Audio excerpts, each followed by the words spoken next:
7 મેના રોજ પાકિસ્તાન અને પાકિસ્તાન અધિકૃત કાશ્મીરમાં ઘણી જગ્યાએ ઘણા મોટા વિસ્ફોટો સંભળાયા હતા. ભારતે સ્પષ્ટ કહ્યું છે કે પહેલગામમાં થયેલા આતંકી હુમલાનો યોગ્ય જવાબ આપવામાં આવ્યો છે.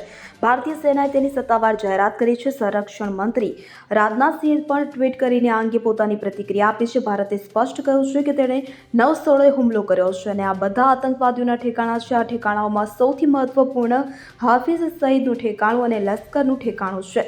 ત્યારે ભારતના હુમલાને પગલે જામનગર એરફોર્સ પર ગતિવિધિઓ તેજ જોવા મળી. આમ એક તરફ ભારતે પાકિસ્તાન પર એર સ્ટ્રાઇક કરી દીધી છે અને બીજી તરફ રાત્રે જામનગર એરફોર્સ સ્ટેશન સ્ટેન્ડ બાય મોડમાં જોવા મળ્યું છે. રાત્રે 2:45 વાગે એરફોર્સ સ્ટેશન પરથી 2 ફાઇટર જેટ ઉડાવવાની માહિતી સામે આવી છે.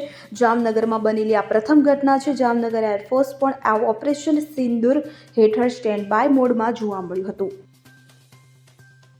Bureau report CN24 news. હવે જુઓ દેશ દુનિયાની તમામ ખબરો તમારી આંગળીના ટેરવે. ઉઠાવો મોબાઈલ અને ગૂગલ પ્લે સ્ટોર પરથી ડાઉનલોડ કરો અમારી CN24 ન્યૂઝ મોબાઈલ એપ.